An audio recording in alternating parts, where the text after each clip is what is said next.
कशासाठी आलाय?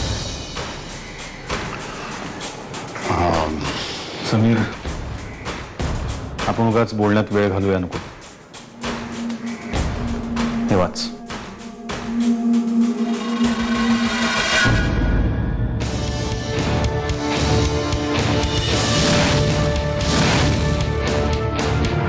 सगळं स्थिरपागड होऊन बसलंय बघ मीरा.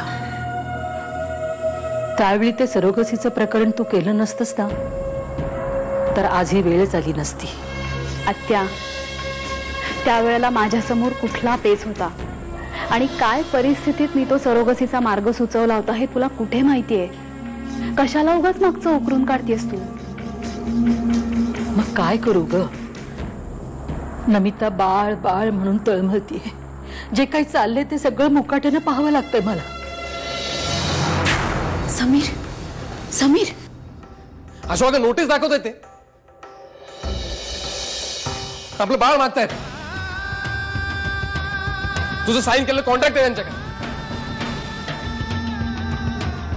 हे सगळं आत्ता सुचलंय ना?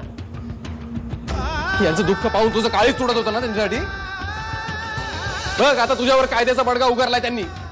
ए, तुझं लेक्चर ऐकायला आलेलो नाही आता मी इथे. 24 तासांची नोटीस दिली.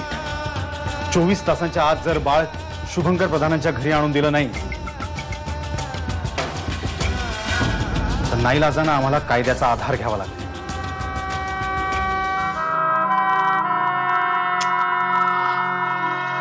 अमोघनी ही स्टेप घेतलीये खरी, पण मला फार अवघडल्यासारखं झालंय. आशूला आपण कायदा दाखवणं म्हणजे चोर तो चोर आणि वर शिरजोर असं आहे. हे मात्र तुझं फार होतंय हं मीरा. काही कौतुक सांगू नकोस तिचं. जिव्हाळा जिव्हाळा करत माऱ्या आली होती ना इथं. हा, पण शुभंकर तिच्या दारात गेला तेव्हा आपलं बरोबर खरं स्वरूप दाखवलं तिनं. वास्तविक पाहता आपल्या शुभंकरचंच बाळ ते.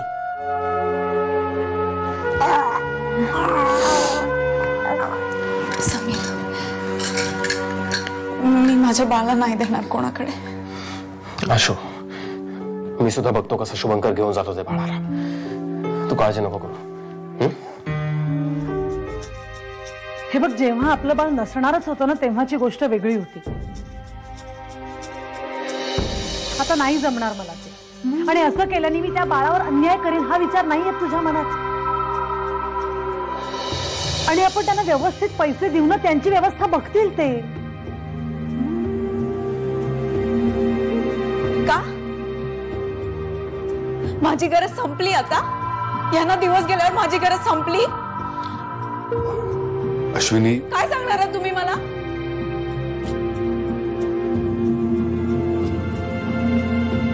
मी काही खेळलाय? मनात आलं खेळलं, लहर संपली फेकून दिलं. तुम्हाला हे सांगून काय उपयोग? तुमच्याकडे असेल अशी पद्धत. हे पहा मिस्टर समीर, हे कॉन्ट्रॅक्ट अतिशय सुस्पष्ट पद्धतीने केलेलं आहे आणि ते अर्थातच तुमच्यावर बंधनकारक आहे. त्यामुळे कायद्याच्या दृष्टीने त्यांची बाजू अधिक भक्कम आहे. नाही, पण या कराराप्रमाणे त्यांनी जसं वर्तन करायला पाहिजे होतं तसं ते नाही वागलेले. त्यावेळी त्यांनी हो, जे काही झालं ते तोंडी झालं. कायदेशीररित्या कागदोपत्री काही झालेलं नाही. पण पाहूया ह्युमन ग्राउंडवर काय होतंय का ते पाहूया. आता मी बघते.